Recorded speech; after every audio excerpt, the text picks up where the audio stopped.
بأن اللاعبين من الممكن أن يشعرون بنوع من الضغط في هذا اللقاء. الحقيقة لا يوجد يعني مجال للمقارنة بين الفترة الماضية والفترة الحالية.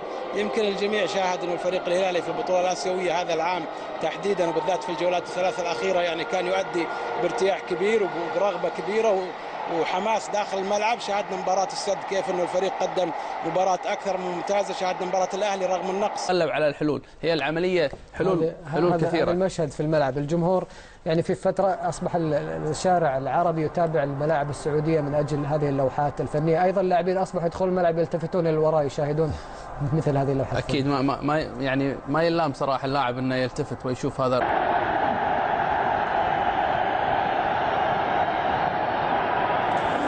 شكرا. الهلال لأن يحسم التأهل بالانتصار فقط أمام أصفهان الإيراني، والفريق اللي طبعا يتواجد في المرتبة الثانية في سلم الترتيب بعد طبعا أو في المرتبة الأولى بعد ذلك جدا في مباراة اليوم، والرسالة التي طبعا كانت بالتيفو الخاص للجماهير الهلالية في مباراة اليوم، ويرسلون طبعا الرسالة للجماهير طبعا اللاعبين في أرضية الملعب، ويشيرون إلى لاعبي الهلال بعبارة اهزموهم، وربما يعني لا غير الانتصار في مباراة اليوم. كل شيء مرفوض في مباراة اليوم، التعادل مرفوض، الخسارة